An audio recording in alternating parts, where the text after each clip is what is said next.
My name is H.A. Goodman, and I'm an author, columnist, and journalist. I'm going to go ahead and read right now.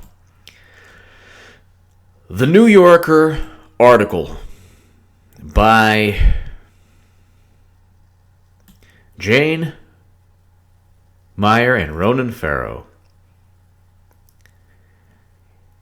This is 100% compliant with YouTube policies, although it speaks about and it discusses obvious deranged behavior, but we're talking about Democrats, so what can we... There's really no way to discuss the Democratic Party or Democratic politicians without engaging and diving into the most vile depravity. So let's go ahead, and I'm not going to use any profanity alerts in this segment because there's enough just nasty... There's enough nastiness regarding all of this. And it's just really sad. It's not just sad because it's a Democrat who, I think that he was at the Women's March and he's just, tried to epitomize all the liberal values, women's rights, and which is great. But, gun control and the Me Too movement, which is great, of course. But here you have, somebody who is just not what he claimed to be. So let's go ahead. 4 women accuse New York's Attorney General of physical abuse. Eric Schneiderman has raised his profile as a voice against sexual misconduct. Now, after suing Harvey Weinstein, he faces a Me Too reckoning of his own. Eric Schneiderman used the authority of his office to assume a major role in the Me Too movement. The distress of 4 women with whom he had romantic relationships or encounters grew. Update: 3 hours after the publication of the stories, Schneiderman resigned from his position. While these allegations are unrelated to my professional conduct or the operations of the office, that's not true, actually. They are directly related to his professional conduct. You cannot be the Attorney General of any state, especially New York, that always votes Democrat, and behave in a manner where you're beating up women. They will all these allegations are unrelated to my professional conduct or the operations of the office. They will effectively prevent me from leading the office's work at this crucial time, he said in a statement. I therefore resign my office effective at the close of May 8th, 2018. Okay. Eric Schneiderman, New York's Attorney General, has long been a liberal Democrat champion of women's rights, and recently he has become an outspoken figure in the Me Too movement against sexual harassment. As New York State's highest-ranking law enforcement officer, Schneiderman, who is 63, has used his authority to take legal action against the disgraced film mogul Harvey Weinstein and to demand greater compensation for the victims of Weinstein's alleged sexual crimes. Last month, when the Times and this magazine were awarded a joint Pulitzer Prize for covering a sexual harassment, Schneiderman issued a congratulatory tweet praising, quote, the brave women and men who spoke up about the sexual harassment they had endured at the hands of powerful men. Without these women, he noted, there would not be the critical national reckoning underway. Ladies and gentlemen, this is the French Revolution. Democratic political version. Peaceful, somewhat relatively compared to the French Revolution, but it doesn't get too peaceful in this article. So if you don't want to hear, some really crazy things, don't continue. But I'm just reading from the New Yorker. This is a really interesting article and actually a great example of journalism. But I'll read you. Now Schneiderman is facing a reckoning of his own, and as his prominence as a voice against sexual misconduct has risen, so too has the distress of 4 women with whom he had romantic relationships or encounters. They accuse Schneiderman of having subjected them to non-consensual physical violence. All have been reluctant to speak out, fearing reprisal. But 2 of the women have talked to the New Yorker on the record because they feel that doing so could protect other women. So I didn't say their names, but they're right here, so I should say them. But 2 of the women, Michelle Manning Barish and Tanya Salvaratnam, have talked to the New Yorker on the record because they feel that doing so could protect other women. Which is true. They allege that he repeatedly hit them, often after drinking, frequently in bed, and never with their consent.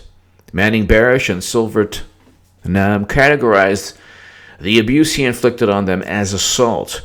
They did not report their allegations to the police at the time, but both say they eventually sought medical attention after having been slapped hard across the ear and face, and also choked.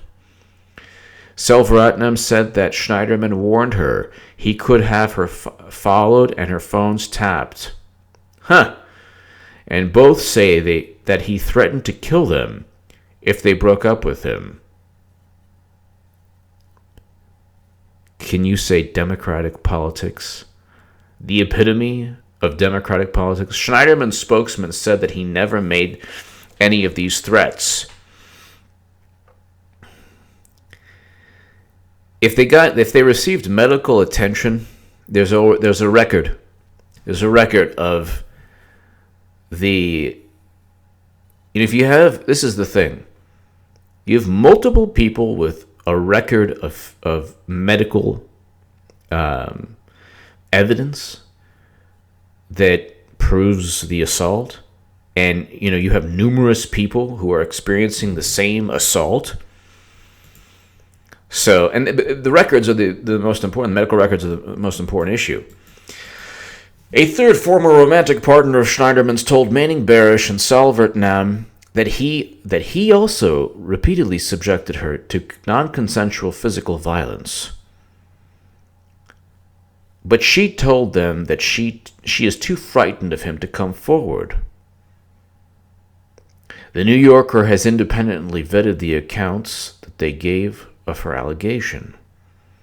A 4th woman, an attorney who has held prominent positions in the New York legal community, says that Schneiderman made an advance toward her. When she rebuffed him, he slapped her across the face with such force that it left a mark that lingered the next day. That is grounds for immediate physical retribution. She recalls screaming in surprise and pain and beginning to cry, and says that she felt frightened. She has asked to remain unidentified, but shared a photograph of the injury with the New Yorker. This is the guy who wanted to take down Trump. And I urge everyone on the left, they won't listen, don't be disingenuous. Trump has never beaten anyone. That's not his thing. Now, on Twitter, Schneiderman said, well, it was role-playing. It was just role-playing. So he doesn't even deny the allegations. The best part of, not the best part, but I took a screenshot. Do you realize that on May 6th, Eric T. Schneiderman wrote, "This is the year we turn red districts purple and purple districts blue." Today, Eric was honored to join the Ulster County Democratic Committee as we transform what started as the resistance into the next affirmative movement for justice and equality. Oh.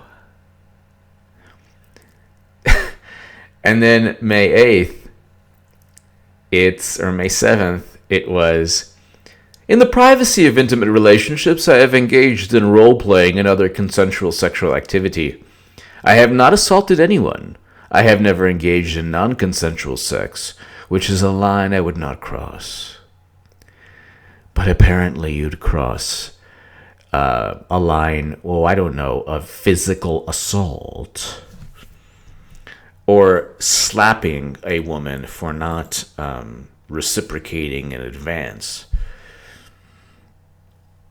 That's grounds for some, in most cases, one would say that that's grounds for some retribution. One would possibly say.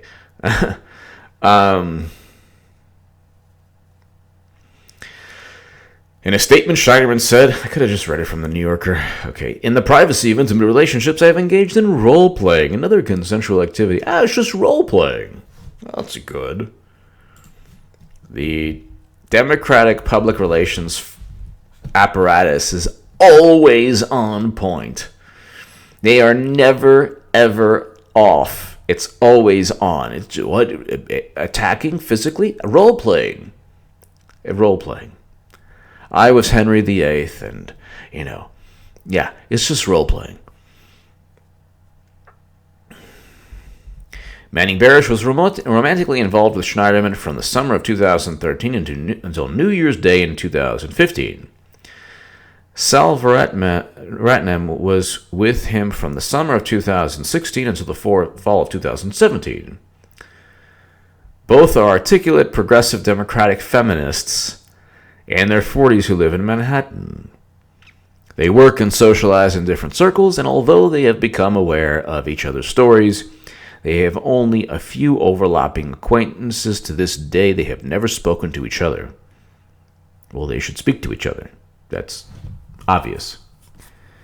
They should speak to each other. Over the past year, both watched with admiration as other women spoke out about sexual misconduct. But as Schneiderman used the authority of his office to assume a major role in the Me Too movement, their anguish and anger grew. Ooh. Could you imagine being beaten by this guy and having to watch Schneiderman, like, I really care, look at Harvey Weinstein, he's so horrible. And meanwhile, the guy's like this, beats people up. Trump doesn't do that. Don't say that, yes, there are women who want to accuse Trump, fine. But they just came out during the election not saying that they're not telling the truth. Maybe, I have no idea. But he's not beating people. He's not slapping them across the face. There's no medical evidence of people being slapped. And Trump, people, and it's very disingenuous. There's some people on Twitter like, well, he already admitted to, Trump admitted, he didn't admit to anything, number one. It wasn't a deposition, it's a hot mic. Number two, how many women are saying specifically he grabbed me in that area? I'm not even going to use a profanity alert. Because I want this YouTube segment and all YouTube segments regarding Eric Schneiderman, to be appropriate, follow YouTube guidelines. But you're talking about a Democrat, so it's like very difficult. You can't go ahead and say that, Trump is, this serial, rampant, crazy person, but he's not, and he admitted this. Well, where are the people who say he specifically just grabbed them there for no reason, like just, hey, how you doing? And grabbed them there. That's not, nobody is saying that. Meanwhile, you have this person who is like, we're going to, put Harvey Weinstein in jail. And he is essentially acting in that manner. Like a Harvey Weinstein.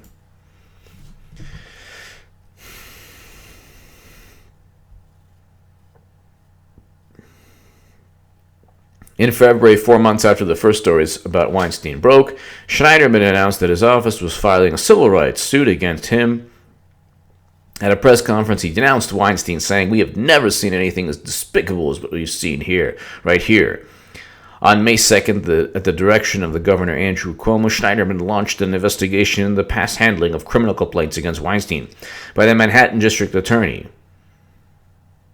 In a speech, Cuomo explained that sexual assault complaints must be pursued aggressively and to the fullest extent of the law. The expanding investigation of the Weinstein case puts Schneiderman at the center of one of the most significant sexual misconduct cases in recent history.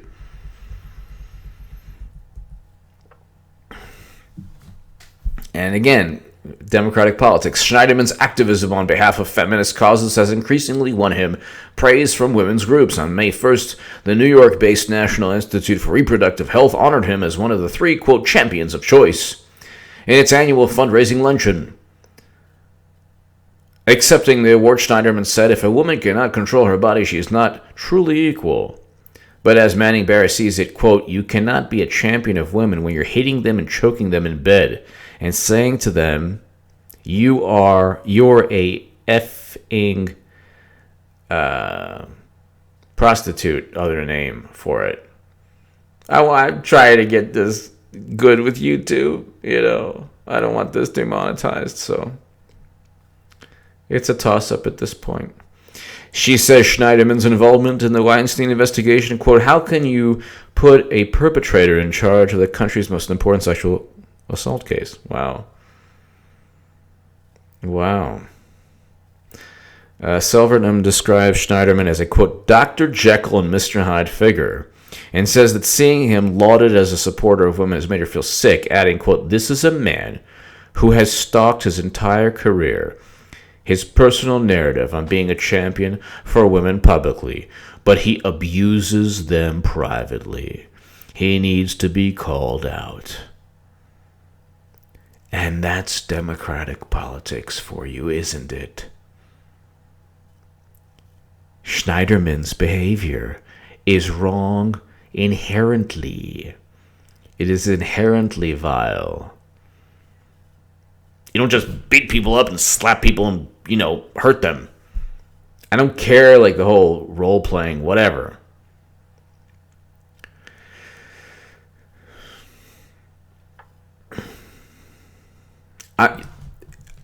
Look,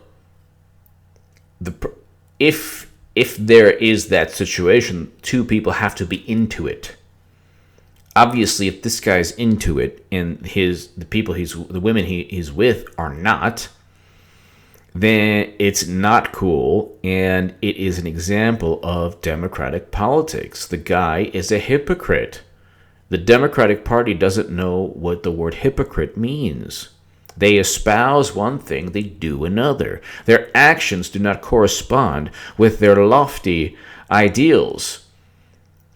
There was a time when Bernie Sanders pointed and raised his voice, not at Clinton, I think maybe it was at Clinton, pointed, and that was called sexism. That was in 2016, before Weinstein, before Schneiderman, before Al Franken, before all these people. There was a time when, not long ago, sexism was just, shouting. Now you got Schneiderman pretending he's, the Incredible Hulk and beating people up.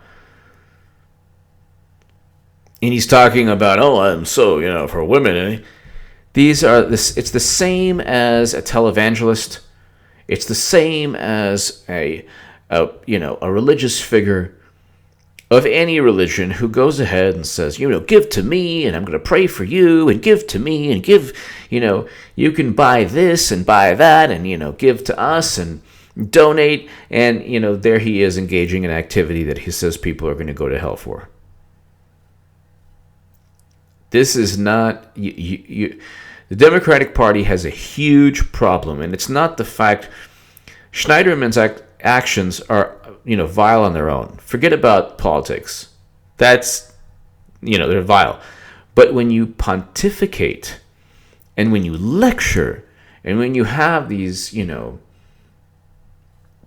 you have the media and everything just, twisting and everything's warped into, oh my gosh, how dare you?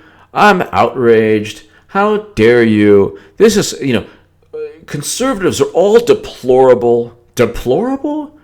When was the last time that you heard a presidential candidate? What kind of hubris? What kind of arrogance? What kind of egotistical narcissism? What kind of inability to show any compassion for your fellow American did Hillary Clinton and the Democratic strategists in the Democratic Party have to call people deplorable? And they themselves are the most deplorable people.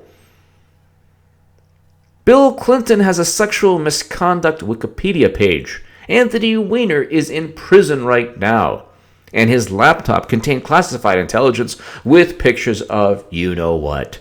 He's aptly named. You have Anthony Weiner. You have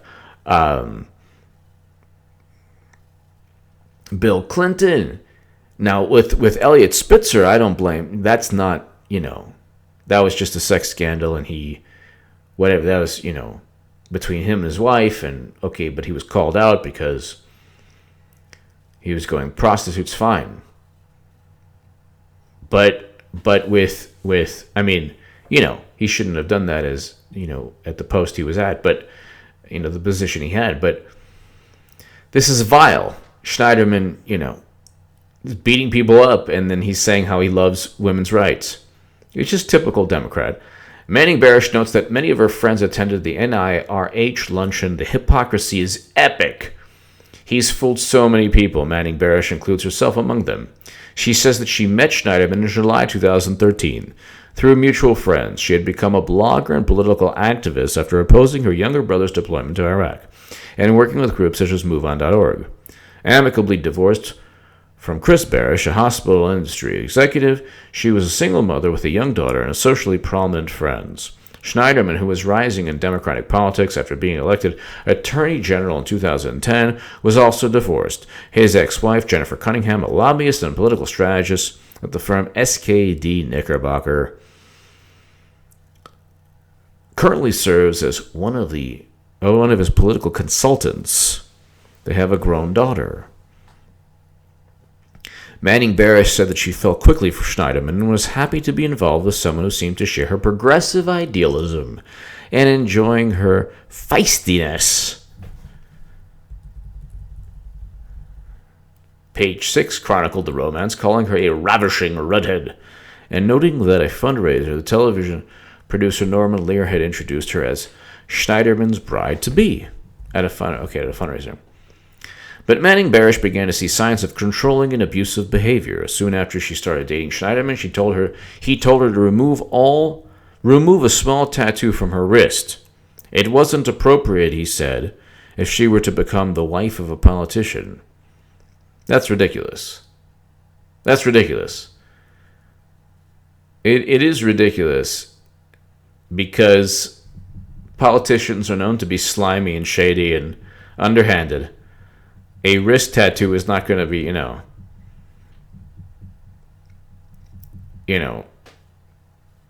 the process of having it removed was painful and expensive. In retrospect, she says, it was the first step in trying to control her body. Taking a strong woman and tearing her to pieces is his jam, she says. Taking a strong woman and tearing her to pieces is his jam. So here you have this guy who is like, oh, I love, women's rights. I'm a feminist. Julian Assange said this. Please go ahead and share my article below in the pinned comment and in the description section. Free Julian Assange and the Daily Caller. But Julian Assange said this, and it's so true. When you have men who are like, I'm a feminist, don't trust them. Because the thing is, if you are, I never had to question if men and women were equal. Maybe it was, the family school environment I was raised, whatever. I was never, I just felt, men and women are equal and just normal. They're human beings. Every human being is equal, man, woman. But again, I never felt the need to be like, I'm a feminist. But when you talk about these self-proclaimed feminists, it's almost like male feminists, obviously not all, but like a lot of them are like the televangelists. They're like, oh, That's a sin. It's if you do this, you're going to go in the afterlife. It's not going to, oh my God, you're going to go to a place that doesn't have air conditioning, let me tell you. And you know what? It's going to be hot. And, praise the Lord and give us some money and give me. And it's just like, when you have to kind of, when you have to kind of make it this big point, like, oh, I just think women are just fantastic. No, trust me when I say. Well, that's kind of, that person might be hiding something. I don't know. In this case, this guy was described as taking a strong woman and tearing her to pieces is his jam. I will say this, though. It takes two to tango in terms of if somebody, and everybody, we all learn this the hard way in life. Manipulation takes two people, not just the person manipulating. It takes the person who's being manipulated to allow control. Because for whatever reason, whether you're guilty in a relationship, you feel like, oh, I can't leave this person. This person's been through so much. Or whether it's, this person, paid for the house, or whether this, what are people going to think? She's great in some ways, but, we can't live together because of this or that. I have to stay in the relationship, whatever. It's, men and women have to, if you're going to be controlled by somebody or manipulated by someone, you give that person the ability to do so. Obviously, that sounds vapid because let's say you're a woman and you have kids and you're in an unhealthy relationship, but you have the kids. So obviously, it's not just easy to just, pack up and leave. But what the women who were with Schneiderman should have done, they should have just been like, you know what, I'm out.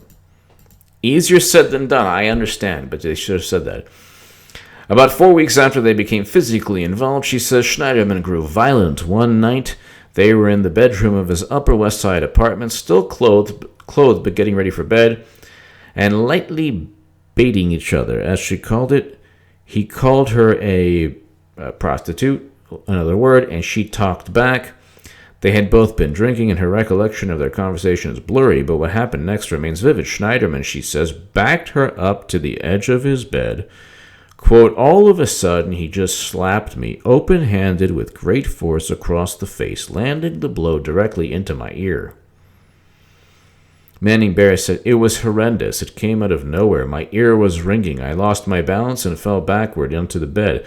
I sprang up, and at that point, there was little room between the bed and him. I sprang up, I got up to try to shove him back or take a swing, and he pushed me back. He then used his body weight to hold me, then he began to choke me. The choking was very hard. It was really bad. I kicked. In every fiber, I felt I was being beaten by a man. She finally freed herself and got back on her feet. I was crying and in shock, she says. She recalls shouting, are you crazy? To her astonishment, Schneiderman accused her of scratching him. At one point, she can't remember if it was at this moment or a later conversation, he told her, hitting an officer of the law is a felony. Oh my God. This is what we have at the FBI, or what we had at the FBI with during President Obama's administration. This is what we had. We had people engaged in criminal activity. Like, do you know who you're talking to? I'm the number 2 counterintelligence officer. I'm Peter Strzok. I'm just going to go ahead and delete 5 references to gross negligence. I'm going to talk about an insurance policy with Andrew McCabe. These people truly think not only that they are above the law, but they are the law. There's not above or below or sideways. They are the law. They are the law. This guy, when he's even in his role-playing, this guy is such a narcissist. He's like, do you know that hitting is... I am the law. Even when I'm dressed up as, Douglas MacArthur or Rochambeau or whatever. I'm the law. Even when he's role-playing. In his mind, he was role-playing or whatever. He was enjoying some, whatever, fetish. And the woman was like, You just hit me in the head, and my ears are ringing. So, and then she had the audacity to fight back and scratch back, and he's like, it's a felony, an officer of the law. Kind of crazy. A Democrat. Sure, Republicans have their own, but you know what? This directly contradicts the propaganda from the Democratic Party. Okay, after the incident, Maris Barish left the apartment telling him that she would never come back. I want to make it absolutely clear, she says, this was under no circumstances a sex game gone wrong. This did not happen while we were having sex. I was fully dressed and remained that way. It was completely unexpected and shocking. I did not consent to physical assault. Well, now what she should have done is gone to the police. But in the following days, Manning Barish confided to 3 close family friends that Schneiderman had hit her. All of them have confirmed this to the New Yorker. She was distraught. One of her friends, a high-profile media figure. So this is this is the Democratic establishment for you. These people are all going to stand for these lofty ideals, and maybe not the people in this New Yorker piece, maybe not the New Yorker, but Hillary Clinton and others are going to call their opponents deplorable when all of this is covered up, swept under the rug in the Democratic Party. By the way, I mean, this is, obviously what I'm reading is more important. This is going to destroy any Democratic hope to take back the House. This will destroy it. What are you going to run on? What are you going to run on? They're running on Russia and Stormy Daniels, and now this is going to be front and center. This is like, obviously, politically, I'm talking politically, this is a horrible occurrence. Schneiderman is like, it's like another Weinstein, this guy. But this is a gift from heaven for the Republican Party. Like a political gift from heaven. They're like, oh my gosh, what do we need to? Oh yeah, New York Attorney General hits people, beats women. Oh, okay. And this is not like, if this came out in Fox News, believe me, the left would be like, it's Fox, no way. This is the New Yorker. The New Yorker is read by all the people who, were abused by Schneiderman, apparently. In the following days, Manning Barish, okay, so she notes, Michelle had mentioned that he drank a lot and that he changed under the influence of alcohol, but I never anticipated that he would be violent. This is sad. The friends described Manning Barish as having seemed sad and torn because she'd really wanted the relationship to work. Well, that's what alcohol does. To some people, it just becomes, it turned into a monster. The novelist Salman Rushdie, who dated Manning Barish before Schneiderman did, and who has been her close friend for nearly 15 years, says that she confided in him as well. Wow. Salman Rushdie is a part of this? She called me and told me he had hit her, Rushdie recalls. She was obviously very upset. I was horrified. In his view, Schneiderman's behavior does not fall into the gray area that should remain private. It was clear to me that it crossed the line, he says. Rushdie, who describes Manning Barish as a very truthful person in my experience, has advised her to stay away from Schneiderman. But this is the thing, if a woman ever gets hit and beaten by a man, she has to call the police. You got to call the police. You don't call the police right then and there, it's a problem. You don't leave the person, it's a problem. You can't, in life, yes, I understand there are reasons to stay with a person, fine. But you have to make the decision, and this is not, especially if you're with a guy like Schneiderman who was like, I'm the law.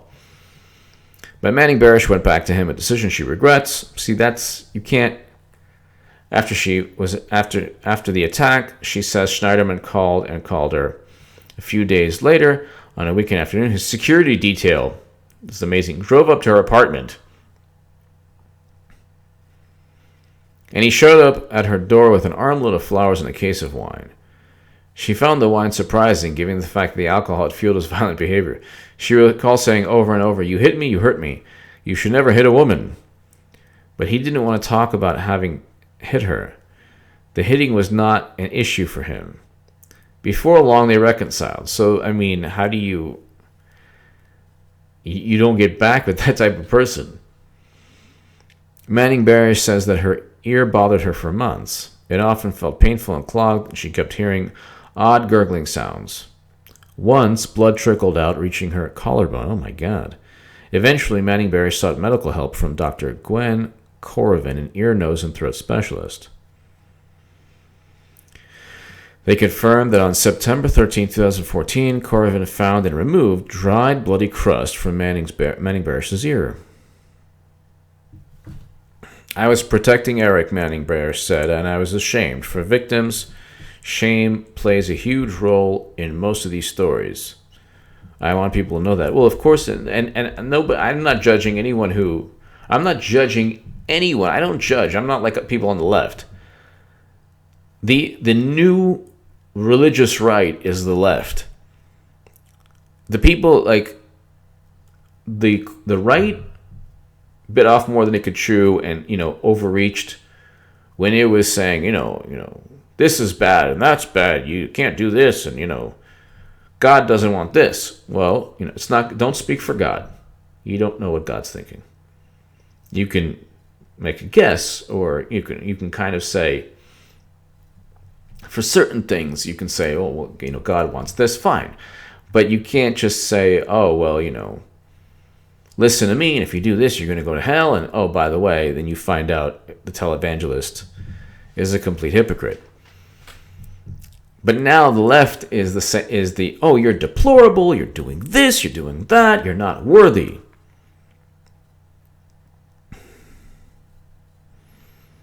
Manning Barish and Schneiderman were together off and on for nearly 2 years. She said that when they had sex, he often slapped her across the face without her consent, and that she felt emotionally battered by cruel remarks that he made. She says he criticized how she looked and dressed and controlled what I ate. What? That's crazy. Manning Barish, who is 5'7", lost 30 pounds, falling to 103. Oh my God. In a photograph from the period, she looked emaciated. Her hair, she recalls, started falling out. Nevertheless, he squeezed her legs and called them chubby. But see, again, it's obviously this is not judging the woman, but you're allowing the man to do this. This is not a judgment. Just saying. There's obviously something about Schneiderman or a person like Schneiderman that, this woman wanted, or that other women want, but that can't supersede, or I guess overshadow, or whatever, the fact that, you're trying to make someone anorexic. This guy is like a, Harvey Weinstein type monster. You can't be with a person like that, even if they have a security detail or whatever. They're obviously... It's not Schneider. The guy is not Brad Pitt. He's not Arnold Schwarzenegger. He doesn't have like the most amazing body, or like, he's like this really, amazing looking guy. He's a powerful man. He was Attorney General of the state of New York. Okay, so he's a powerful guy, but that can't overshadow. That can't be, this aphrodisiac that overshadows all his horrible qualities. And so I'm not judging anyone, but when I say, you can't, if you're with somebody, if you're a man or a woman, and that person is making you do things that are bad for your life, then at a certain point, it's your problem. You're the one who's allowing that person. You have to make a decision and leave. And everybody's been in that decision, like, oh my gosh, I want to leave, but I can't for whatever reason. But you have to. Manning Barish says that Schneiderman pressed her to consume large amounts of alcohol. She recalls, I would come over for dinner, an already half-empty bottle of red wine would be on the counter. He had had a head start, a very stressful day, he would say. Sometimes if she didn't drink quickly enough, she says he would, quote, come to me like a baby who wouldn't eat its food and hold the glass to my lips while holding my face and sweetly but forcefully like a parent say, come on, drink, drink, drink, and essentially force me at times, actually spilling it down my chin into my chest. What the heck? Oh my goodness. Schneiderman, she recalls, would almost always drink 2 bottles of wine a night. Wow. That's a lot. Then bring a bottle of scotch into the bedroom. 2 bottles of wine and a bottle of scotch? He would get absolutely plastered 5 nights out of 7. Oh my goodness. This is the law. This is the Attorney General. Wow. Wow. Jeez Louise. Hold on. Schneiderman.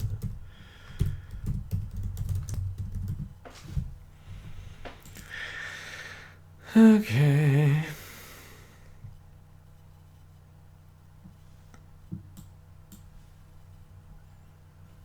Okay.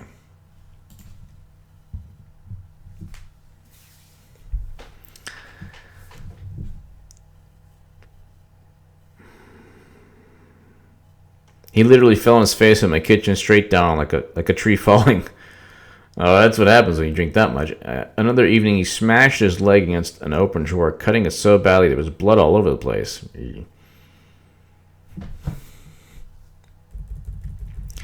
Manning Barish says that Schneiderman also took prescription tranquilizers. Oh my gosh, this guy is a thing of work. And often asked her to refill a prescription that she had for Xanax so that he could reserve about half the pills for himself.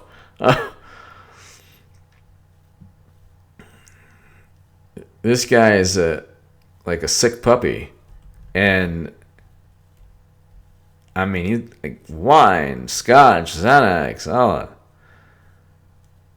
It's like, is it worth being Attorney General? And then inflicting all this damage upon people that, you claim to care about? Sometimes in bed, she recalls, he would be shaking me and grabbing my face, while demanding that she repeat such things as, I am a little you-know-what. She says that he also told her, if you ever left me, I'd kill you. And that's the law, ladies and gentlemen. That's the wonderful Democratic Party. Sure, Republicans are like that too, but this, I think it's especially vile when you try to stand for, when you pretend you're something you're not. Evan Stark, a forensic social worker and professor emeritus at Rutgers, is author of the landmark book Coercive Control, in which he argues that domestic abuse is just as often psychological as it is physical.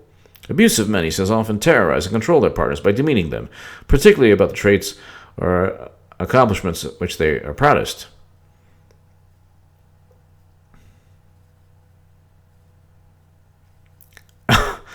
Talk about gun control. When she told him of her plans to attend an anti-gun demonstration with various political figures and a group of parents from Sandy Hook Elementary School, he dismissed the effort, calling the demonstrators losers. What? I'm now a Second Amendment guy, but I, obviously feel for the parents of Sandy Hook, and I would never call them losers. But Schneiderman would. So a Second Amendment guy would never do that. But he is against, he wants gun control. He's calling these people losers. Typical Democrat. He added, go ahead if it makes you feel better to do your little political things.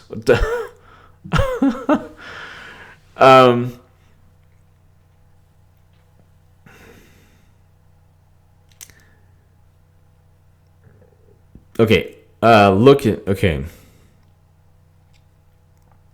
Okay, so he's demeaning her.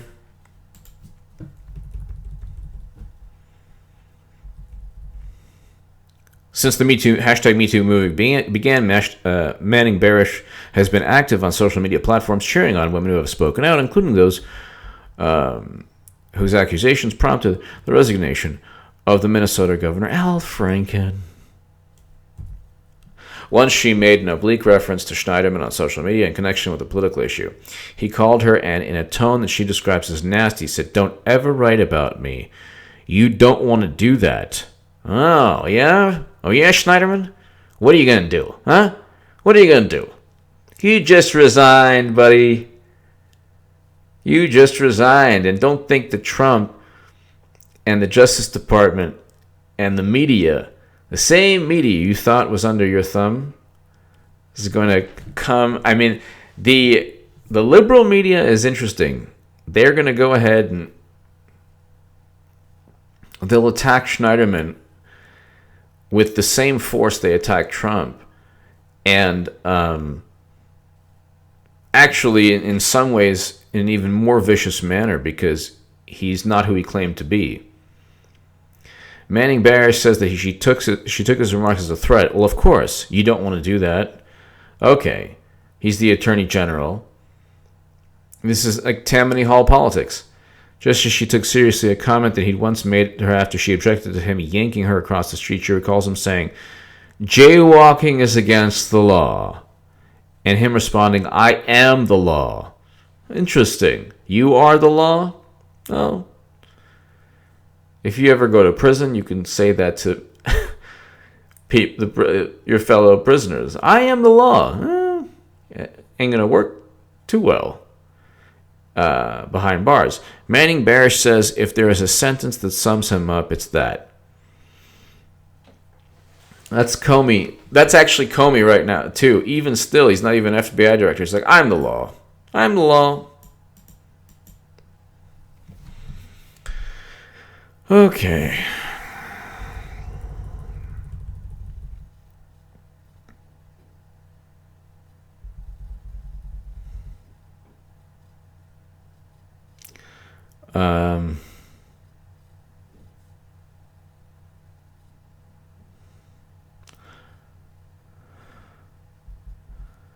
Then he goes to another woman. Yeah, you act a certain way and you look a certain way, but I know that at heart you are a dirty little yes, you know what? And then you want to be my okay. Wow, craziness. My goodness, this is. Okay, so I'm going to go ahead. It's going on forever, and this is a really good article, obviously, but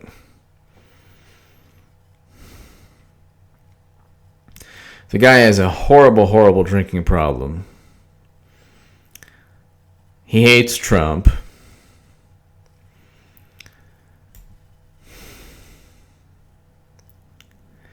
And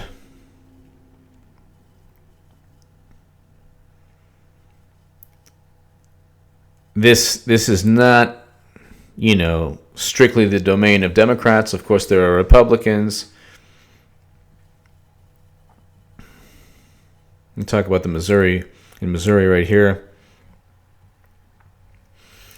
Give me your thoughts below. You have a drunk who has issues with potentially, just like Comey says, potentially. Whether classified when you this is I don't want to go. It's like, did you remember saying any classified material on Anthony Weiner's laptop? Potentially. That's Comey. But I'll go ahead right now. The first thing you'll see in the description section. So, I mean, I say potentially because I still want to kind of have some this sliver of objectivity, but no. The guy is very likely, almost certainly. You have an issue of a drunk who's addicted to perhaps painkillers, and a guy who's under immense stress but loves the power of his job. And he's just the Attorney General of New York.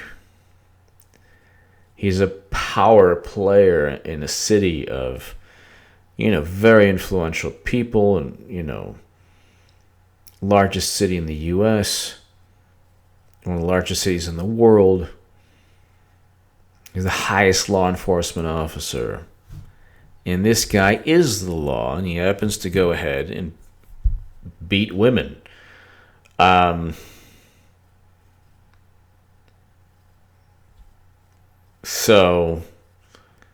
he's a Democrat.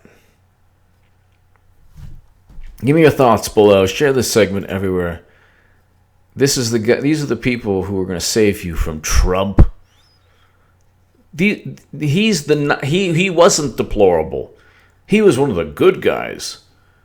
And it's not just him. It's Bill Clinton, it's Anthony Weiner, it's Al Franken, it's Harvey Weinstein. How come all these powerful men on the left are, vile and just treat women in the most horrible manner possible? Give me your thoughts below. Share this segment everywhere. Subscribe to this YouTube channel. This is not the first you're going to hear of Mr. Schneiderman, the personification of law enforcement. The law. He says he is the law. Give me your thoughts below. Share this segment everywhere. Thank you so much. If you've lasted 51 minutes, you are the heart and soul of this channel. Thank you so much for listening.